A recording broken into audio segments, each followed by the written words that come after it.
ဖြစ်တာကြောင့်အဲ့ဒီ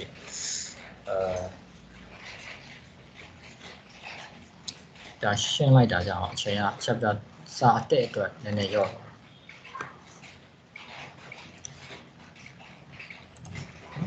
အဲ့ဆိုရင် motion ကန်နော် motion ကန်တော့ဆရာပြီးလို့ယူဆလိုက်မယ်အပိတ်ပြီးအဲ့တော့ဒီနေ့ video လေးပြဖို့တော့ရှိသေးတယ်ဒါပေမဲ့အချိန်ကမှီပါမလားမသိဘူး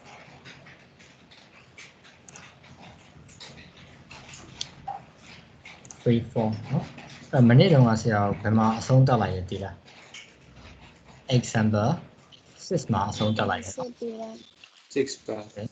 6မှာအဆုံးတက်လိုက်တယ် free form ရဲ့ content ရဲ့ example 6မှာအဆုံးတက်လိုက်တယ်အဲ့တော့ဒီနေ့ကျန်တာ7ပါနော်7လေးကိုအရင်ပြောအောင်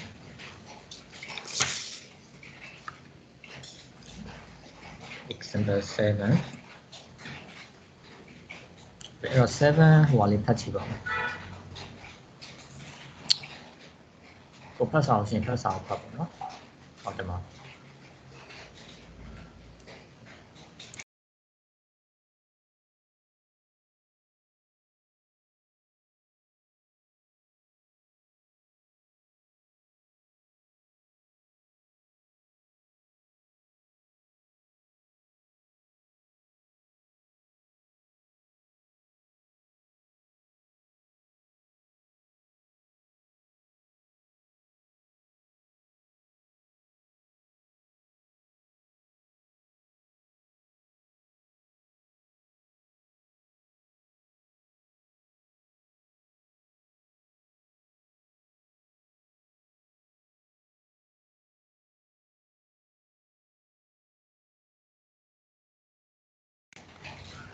ဟုတ်ပြီ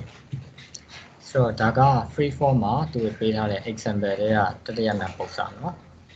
ဒီပုံစံမှာမင်းတို့ထူးခြားချက်တစ်ခုကဘာတွေ့လဲဆိုတော့သူက path ကဒီ example အောက်ကတွက်ထားတဲ့ဟာကိုကြည့်လို့ရှိရင်သူကupward path တစ်ခု downward path တစ်ခုဆိုပြီးတော့ခွဲတွက်တာမဟုတ်သူကတစ်ခါလေးတွဲတွက်ထားတာအခုသူဟာအဲ့လိုပဲသူကဘာလဲဆိုတော့ a ball is thrown vertically upward တဲ့အပေါ်ဝဲပစ်တယ်အဲ့ဒါကြောင့် example 6 to 5 to နဲ့တူတူပဲเนาะပြီးတော့ coach again after 6 seconds ဆို coach again ဆိုတာကဘာလဲဆိုတော့ပြန်ကျလာတယ်ဆိုတဲ့အဓိပ္ပာယ်ကိုပြောတာเนาะအဲ့တော့မေးခွန်းဖတ်လို့ရှိရင်တချို့အဲ့ဒီဟာတွေ3ထားမှာ in the air လို့เนาะ in the air မှာဘယ်နှ second သူ stay ဖြစ်နေတယ်လို့ပြောလို့ရှိရင် coach again after လို့เนาะပြောလို့ရှိရင် rest တို့ stop တို့เนาะဒီလိုစလုံးတွေ3ထားအဲ့တော့ပထမဆုံးမေးခွန်း total displacement ဟုတ်ပြီ velocity မေးတယ် maximum height မေးတယ် average velocity တော့၄ခုမေးတယ်เนาะအဲ့တော့ပေးထားတာက time တစ်ခုလည်းပေးထားပြီးတော့မေးထားတာ၄ခုပဲဆိုတော့ဒီမေးခွန်းကြီးကတစ်ခုလွဲနေလို့မျိုးလို့စိတ်ထဲမှာထင်အောင်ထည့်ရမှာเนาะအောက်ကတွက်ထားတာကမကြည့်ဘူးဆိုတော့မကြည့်ဘဲနဲ့ကိုယ့်ဘက်ကိုမေးခွန်းဖတ်လိုက်ရင်တော့ပေးထားတာကဘာမှလည်းမဟုတ်ဘူး after 6 second ပဲပေးတယ်ပြီးတော့မေးထားတာ၄ခုလောက်ဆိုတော့နည်းနည်းပေါ့ဘယ်လိုဖြစ်မလဲစိတ်ထဲမှာဒါကြီးကတစ်မျိုးပဲဒါမှမဟုတ်ဆိုရင်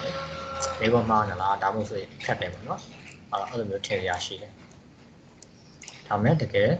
analyze လုပ်ခြင်းအဲ့ဒါမဟုတ်တော့ဘူးနော်ဆရာတို့ကအဲ့တော့ဘောလုံးပစ်တယ်ဆိုတော့ရှင်းလေးပါပဲဘောလုံးကိုအပေါ်ပစ်မယ်အပေါ်ပတ်တစ်ခုပါမယ်အဲ့ဒီအပေါ်ပတ်ပြီးလို့ရှိရင် downward pass ဆိုတော့ဒီကောင်ကပြန်ကျလာနော်ဟိုဘက်ကနေကြာတာမဟုတ်ဘူးအဲ့ဒီနေရာမှာပဲပြန်ကြာတာဒါများနှစ်ခုထပ်နေမှာဆိုတော့ဟုတ်ပြီအဲ့တော့ time ကတော့6 second တည်ပြီဒါပဲတည်တယ်လားဘာလို့လို့ရပြီလဲဆရာကမေးခွန်းတွေတစ်ချက်ပြန်ကြည့်နော် A ကဘာလို့မလဲဆိုတော့ total displacement ဆိုတော့သူကလေ motion မှာဆိုလို့ရှိရင် close loop ဖြစ်မနေဘူးလား close loop ဆိုတာကအပတ်ကြီးပိတ်နေတဲ့အပတ်အဲ့တော့ A ကိုဒီမှာဆိုလို့ရှိရင်ဒီလိုဘာဖြစ်လဲဆိုတော့ဟုတ်တယ်နော် A က total displacement ဆိုတော့ဒါက0ဖြစ်သွားတယ်အဲ့တော့ဒါကတွက်เสียမလို့သူ့ဘာသူ0ဖြစ်အောင်ကိုကတန်းတည်ရမယ်နောက်ပြီးတော့ D ကိုကြည့်လိုက် displacement က0ဆိုတော့ average velocity ကဘယ်လောက်ဖြစ်သွားလဲ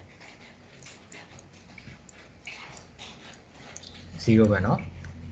A က0ဆိုတော့ D ကလည်း0ပဲအဲ့တော့ကိုယ်တကယ်ရှာပေးရမှာဘာတွေပဲရှိမလဲ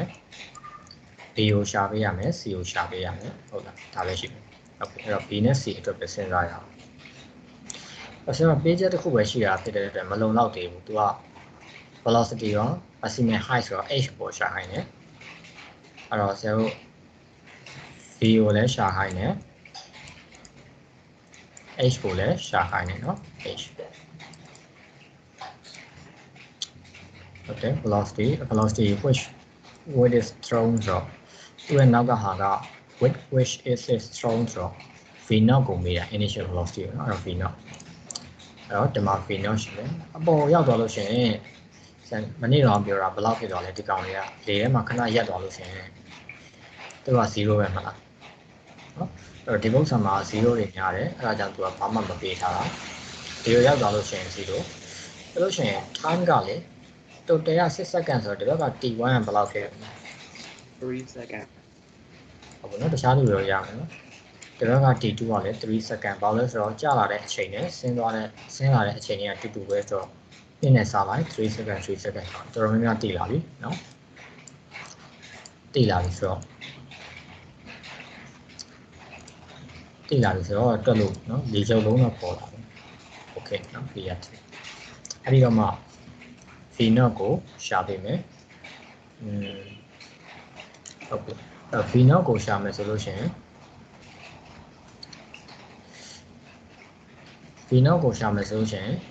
ဘာနဲ့ရှာလို့ရပြီလဲနောက်ပြီးတော့ g တစ်လုံးသိမယ်နော် g ကမပေးထားရင်ကိုယ့်ဘက်ကိုသိရမယ် -10 နော် meter per second square ဆိုတော့v naught ကိုစပြီးတော့ equation နဲ့တွက်လို့ရပြီလေဒီပုံလေးအတိုင်းဆိုရင်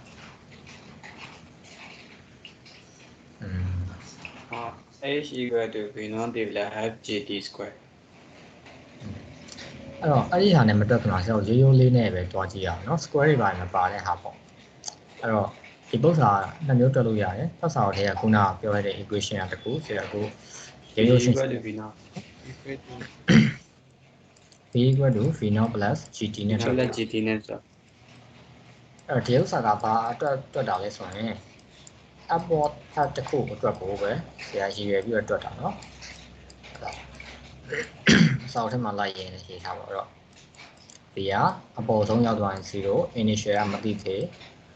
plus g က -10 t ကကြတော့ဒီမှာ t1 ဖြစ်မယ်เนาะအပေါ်ဘက်ဆိုတော့ဆရာ3လို့ပဲတွက်လိုက်เนาะ3ဆိုတော့v naught ကိုရှာလိုက်လို့ရှင် sorry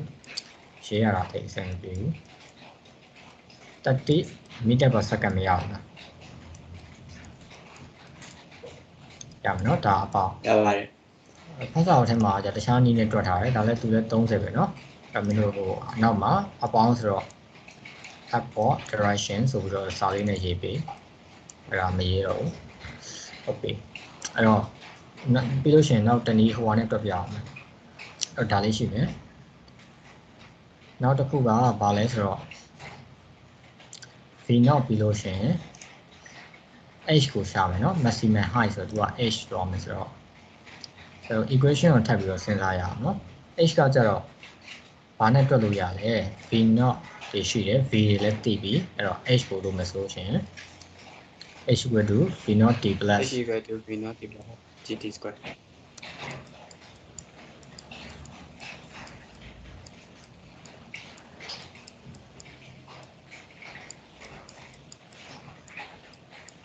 ဟုတ် gt square နဲ့တွားတယ်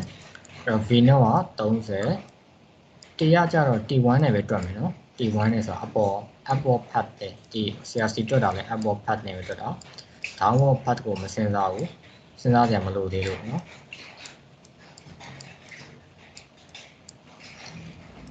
်ဒါ3အပေါင်းတစ်ပိုင်းဒါနှုတ်30နောက်ကဟာက t1 ဆိုတော့3 square ပေါ့နော်ဒါ3 square ဟုတ်ပြီအဲ့ဒါကိုကြည့်မယ်ဆိုလို့ရှင်90ဟုတ်လား90နှုတ်ဒီဥစ္စာ9နောက်က3နဲ့ထပ်က9ဆိုတော့9 9လီ45 equal to 45 meter ဟုတ်တယ်နော် h equal to 45 meter ဆိုတော့မတူဘူးလားတူပဲเนาะအဲ့ဖတ်စာတဲ့ဟာနဲ့တော့မတူဘူးတူဖတ်စာတဲ့နေကိုလည်းရှင်းပြမယ်အဲ့တော့ဒါကကိုယ့်ဘက်ကိုရိုးရိုးရှင်းရှင်းစဉ်းစားရနေ အဲ့တော့ဘာအရေးကြီးလဲဆိုရင်ဆရာဒီတက်သွားတယ်ဒီမှာရေးပြထားတဲ့ upward path ဆိုတာလေးကအရေးကြီးတယ်အဲ့ဒီ upward path တစ်ခုတည်းကိုစဉ်းစားလို့ equation တွေပြောင်းသွားတာတကယ်လို့မင်းတို့ဖတ်စာအုပ်ထဲကအတိုင်းတွက်မယ်ဆိုရင်တော့ဖတ်စာအုပ်ထဲကဟာကလေတစ်ခုလုံးချုပ်ပြီးစဉ်းစားတာတက်သွားတာစဉ်းလာတာအောင်နဲ့တွက်ထားတာเนาะအဲ့တော့ဖတ်စာအုပ်လေးတိုင်းတွက်မယ်ဆိုလို့ရှိရင်မင်းတို့ကတချို့ဟာတွေကကိန်းကနန်း parameter တွေကပြောင်းသွားလိမ့်မယ်เนาะဒီမှာကြည့်ရအောင်ဖတ်စာအုပ်ကကြတော့သူကဘာနည်းလဲဆိုတော့လုံးဝเนาะ complete path လို့ခေါ်မှာပေါ့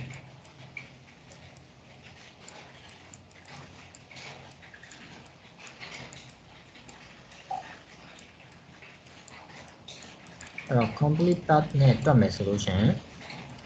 ဒီကောင်ကh ကဘယ်လောက်ဖြစ်သွားမလဲကြည့်လားစုစုပေါင်းသူ့ရဲ့ total displacement ကအပေါ်ကနေပြီးတော့အောက်ပြန်ရောက်လာမယ်ဆိုတော့မူလနေရာပြန်ရောက်ပြီဆိုတော့စုစုပေါင်း displacement ကဘယ်လောက်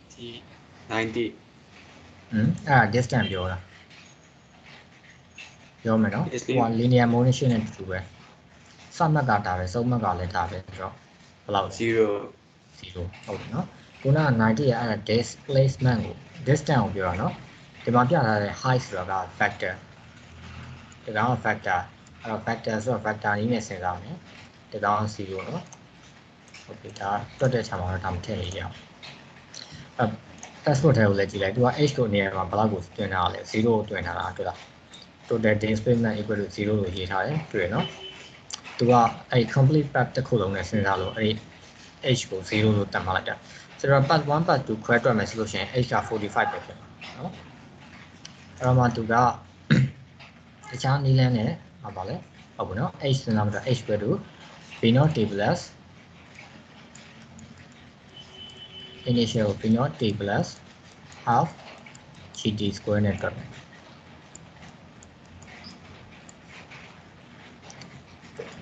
ဒီ h ကမလို့ v naught ကဆရာတို့လိုချင်လားလိုချင်တယ် v naught ကမသိဘူး h က0ဖြစ်သွားပြီ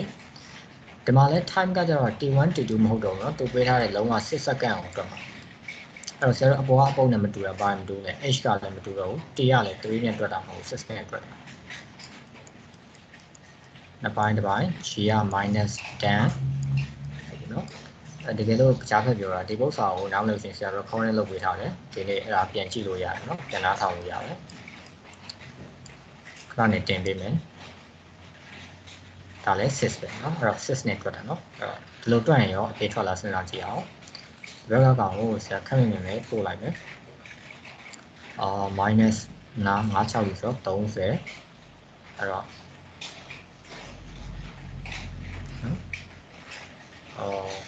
6လားဟုတ်တယ်နော်6 square မှာလို့ fgt square နဲ့ဆိုတော့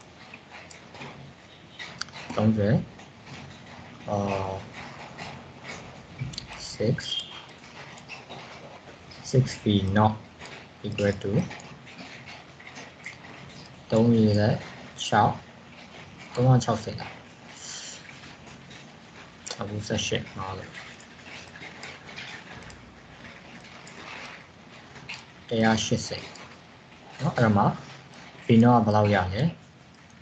30meter per second အဲ့တော့ဒါလည်း upward direction အဲ့တော့အဖေကတူတူပဲလားတူတူပဲเนาะဆရာစဉ်းစားပုံလိုက်ပြီးတော့သူ့မှာရှိတဲ့ကဏ္ဍနေရာလည်းပွာသွားမယ် time ဆိုရင်3စက္ကန့်နေမှာ6စက္ကန့်ဖြစ်သွားတာလို့ပြောလို့ရှိရင် displacement လို့ခေါ်တယ် height ကကျတော့0ကနေ45ဖြစ်သွားတာလို့အဲ့လိုမျိုးရှိတယ်เนาะအဲ့လိုမျိုးတွက်လို့ရတယ်လို့ပြောအဲ့တော့တခြားဟာကဗာမေးထားတယ်လေ maximum height ဆိုတော့เนาะဟုတ်တယ် maximum height မေးရဆိုတော့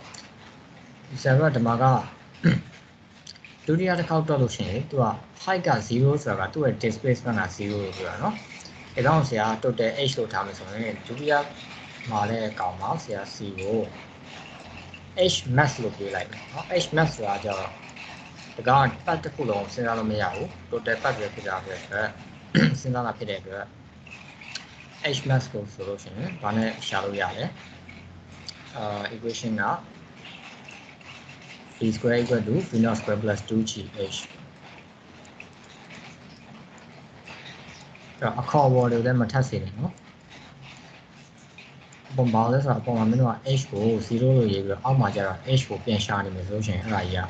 Concept by Mari, no? 2GH mass. Not about 2GH1, 2GH prime, Chai. Rama Tao Shaline H max maximum height. Equal to so the Kuku meter so we're trying. No? Okay. That's why 20 million sheet there. Then do my solution. But 20 less so. But the cooking is quite a bit in here. But the cook a bit since I in here. But the cooking is quite a solution. T1 don't second, T2 don't second. Element ရဒါမှမဟုတ်ဘဲနဲ့ပတ်သက်အခုအပြည့်စဉ်းစားမယ်ဆိုရှင်သူ့ရဲ့ total displacement ဆိုတဲ့ h ကကျတော့0ဖြစ်ပြီးတော့ t ကကျတော့6စက္ကန့်ပဲရှိနေမယ်အဲ့တော့ဒါဖတ်စာကိုတွက်တယ်နေနော်ဆရာအပေါ်မှာတော့လည်း example 6တွေပါကြီးလည်းခွဲပြီးတော့တွက်ထားတယ်ပေါ့နော်ဒီမှာလည်းခွဲပြီးတော့တွက်ပြအဲ့ဒါဆိုလို့ရှိရင်ဒီလိုကိုဟိုဟာနည်းနည်းတော့အချိန်ကဟိုဟာဖြစ်နေနော်နောက်တော့နောက်ကြောင်ဆရာလက်စတက်လို့မပြီးဘူးတော့နောက်မှာဘာအချိန်ရှိသေးလဲဘာတော့မရှိတော့ဘူးမရှိပါဘူးမရှိပါဟုတ်ကဲ့နော်အဲ့တော့ဒီမှာဒီ note လေးကတော့အရေးကြီးတယ်ဘာလဲဆိုတော့ upward factor တွေရတဲ့ plus ဖြစ်မယ် downward factor တွေဆိုရင် minus ဆက်တွက်မယ် velocity ပဲဖြစ်ဖြစ်ဒီ height ပဲဖြစ်ဖြစ်เนาะ height မှာလည်း plus minus ရှိတယ်เนาะသူကအရင် chapter 2 motion အခန်းတုန်းက displacement ကိုပြန်ပြီးတော့ကိုစားပြုတာ represent လုပ်တာဖြစ်တဲ့အတွက်အဲ့ဒီဟာ plus minus နဲ့ထွက်မယ် time of ascending က time of descending နဲ့တူတူပဲဆိုတာလည်းပြောတယ်နောက်ဆုံးတစ်ချက်ကကျတော့သူကအမြင့်တနေရာကိုလှုပ်လိုက်လို့ရှိရင် final velocity ကအမြဲတမ်း0ပဲလို့ပြောတာအဲ့ဒါကိုဘယ်လိုပြောထားလဲဆိုတော့ object stops entirely at a certain point in the air and then starts falling again ဆိုတော့အပေါ်ဆုံးမှာရှိလို့ရှိရင်ဒီကောင် velocity 0ကစားအပေါ်ဆုံးကပြန်ကျလာလို့ရှိရင်လည်း velocity 0ပဲအဲ့ဒါကဆရာမနေ့ကပြောလိုက်တဲ့ example 5မှာပါပြီးတော့เนาะ example 5မှာအပေါ်ကနေစပြီးကျလာတော့ initial velocity ကို0လို့ထားတယ်အဲ့ဒါဒီ note ကနံပါတ်3ချက်ပဲဟုတ်ပြီเนาะဟုတ်ပြီအဲ့တော့မင်းတို့ကိုခဏ class wall လေးတစ်ခုတွက်ခိုင်းမယ်เนาะ class wall လေးတစ်ခုတွက်ခိုင်းမယ်တွက်ခိုင်းလို့ရှိရင်ဒီ video ကဘယ်နှမိနစ်ကြာလဲတော့မသိဘူးအဲ့ဒါလေးတစ်ခုပြမယ်ဒါ free for ဟာပဲเนาะအဲ့ဒါလေးတစ်ခုပြပြီးလို့ရှိရင်မင်းတို့အတန်းဖြုတ်ပေးလိုက်မယ် video ကြည့်တာကတော့အပြင်းပြေမယ်ထင်တာပဲเนาะဟိုမင်းတို့ကိုယ့်ဘက်ကို link ပေးလိုက်လို့ရတယ်ဒါပေမဲ့မကြည့်ပြမှာဆိုလို့ဆရာလည်းအချိန်ယူပြီးကြည့်ခိုင်းတယ်အဲ့ဒါမသွားခင်မင်းတို့အတန်းထဲမှာလေဟာလေးခက်မြင်တော့ခိုင်းမယ်ဆိုတော့အခုဘေးထဲမှာစာအုပ်တွေစာရွက်တွေရှိတယ်ကြည့်ပါတယ်ရှိရလို့ရှင် review exercise ကိုလေတစ်ချက်လောက်တွက်ကြည့်လိုက်ရတယ်အဲ့ဒီဟာလေးပြောရှင်အဖြေပြန်ပြောကြည့်ရနော် stone is thrown vertically straight at with 40 meter per second ဆိုတော့နော်ပြောလို့ရှိရင်သူ့ရဲ့ velocity ကိုရှာပေး3စက္ကန့်မှာ velocity ဘယ်လောက်လဲနော်4စက္ကန့်မှာဘယ်လောက်လဲ5စက္ကန့်မှာဘယ်လောက်လဲဆိုတာရှာပေးတဲ့ပြီးတော့ height တွေရောဘယ်လောက်တွေလဲတဲ့ဟိုဓာတ်ပုံရပြီးပြန်ပြဖို့တော့မလိုဘူးเนาะအဲ့ဒါဒီတိုင်းအဖြေပြောလိုက်ရင်ရပြီဆရာလေးမှာတွက်ကြည့်လိုက် Okay အရင်ပေးတဲ့သူကအရင်ပြောနော်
ရပြီလားရပြီ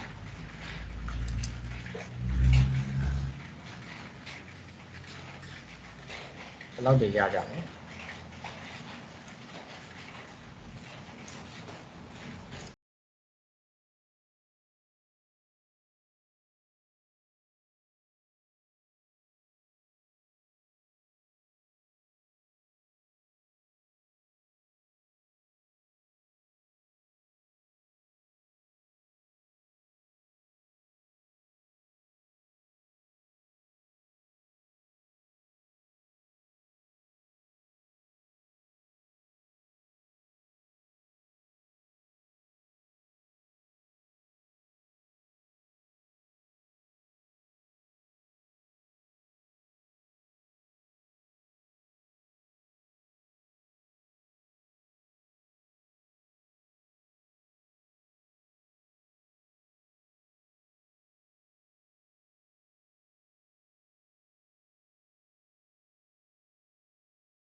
ကဲရကြတာ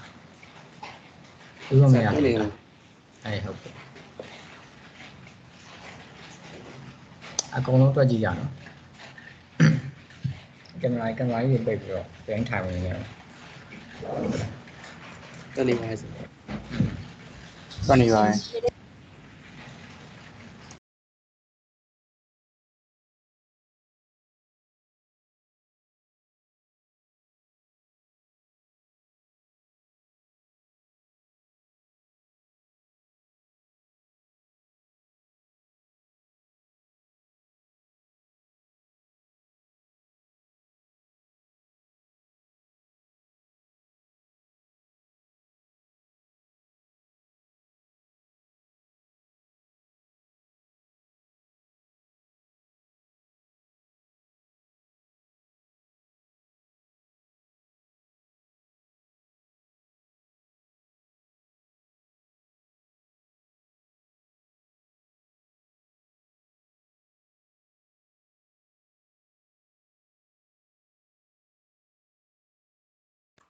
ဆရာဟော velocity တွေကဟောတန်းရယ်0ရယ်မနဲ့တန်းရဆက်ဟုတ်ပြီအားကြောက်ရယ်နောက်ပြီးတော့ဟိုဟာ displacement တွေဘယ်လို25 80 25ရယ်25ရယ်80ရယ်25ရယ်80 95 95 80 95ရယ်80 85ရယ်ပါဟုတ်တယ်တခြားလူတွေရလားဟုတ်ကဲ့မရတဲ့ဖြစ်ရှိတာမရတဲ့လို့ရှိရင်ဒီပု္ပ္ပစာတော့ဆိုဟိုကကြမှာနောက်လာမယ့်နေ့ကျမှပြန်ရှင်းနော်မမေ့ဘူးတော့မျှော်လင့်ရတယ်လာမယ့်နေ့ကျပြန်ရှင်းပေးမယ်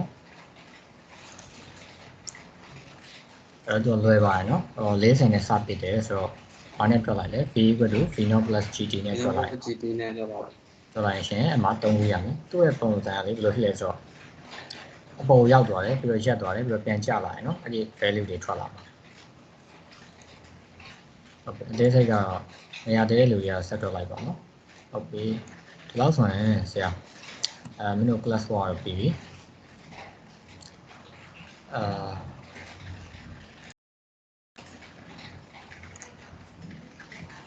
ဟိုလေးပြမယ်နော်ဟုတ်လားမင်းတို့ခုနကတော့ဒီ free form နဲ့ပတ်သက်တဲ့ video လေးတစ်ပုဒ်ဆိုတာရှိတယ်ဟုတ်ပြီထားလေးအဲ့တော့ဟိုကအချိန်ရတယ်ဟုတ်လားဟာလေ9 မိနစ်တော့အချိန်ရမယ်နော်ဆက်ထင်တာပဲရပါတယ်ရပါတယ်ရပါတယ်အမလုံးဆရာတော့မလို့ဒါပဲထိုင်ကြည့်ရပြီးတော့โอเคဒါနည်းရမ share ရဘူးအားလို့ဆို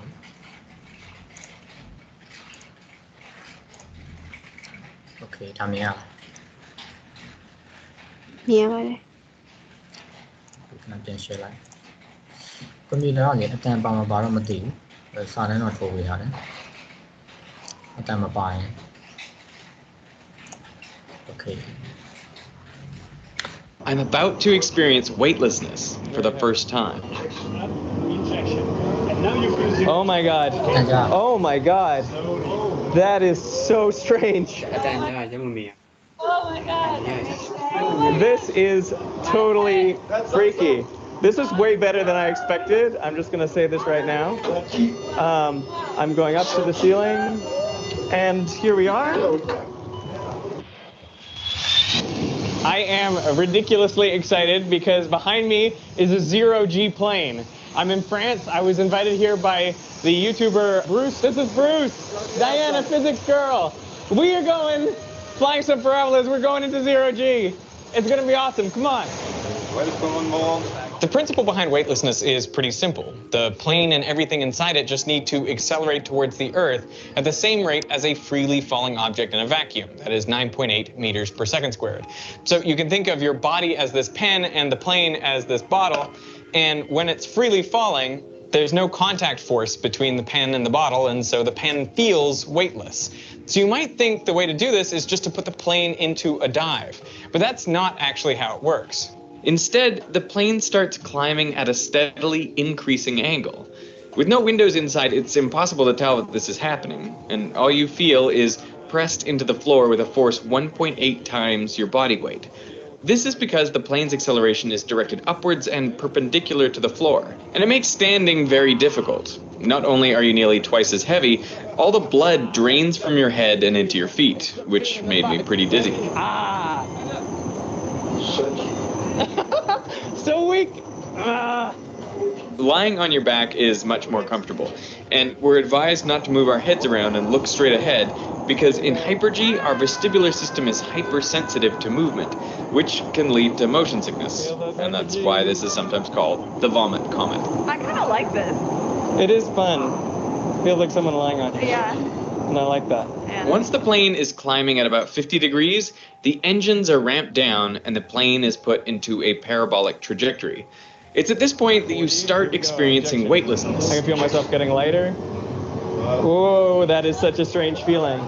That is so weird. The plane and you are still moving upward, but you are accelerating downward. There's Diana. She's the physics girl. Then the plane peaks and starts speeding up again towards the Earth. This is totally strange. The whole time, the plane is accelerating toward Earth with the same acceleration as a free-falling object in vacuum. The pilots have to very skillfully adjust the thrust to perfectly balance air resistance and maintain exactly this acceleration. Okay. Oh my goodness. How do you feel? It's incredible. So it's like throwing this bottle into the air. The pen inside experiences weightlessness from the time it leaves my hand until it comes into contact again.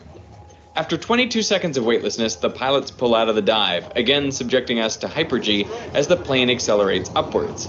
In total, we performed 13 of these 0G parabolas, plus 1 Martian gravity and 2 moon gravity parabolas. Okay, we are now in Mars gravity. In Mars gravity, I can do one-arm pull-ups, maybe. Push-ups, yeah, like this. One out. I am the Martian. We brought along some experiments to do in 0G. So this is in about 1G of gravity. This is what the flame looks like on this barbecue lighter. Now we're going to try it in hyper-G, and then we'll try it in 0G,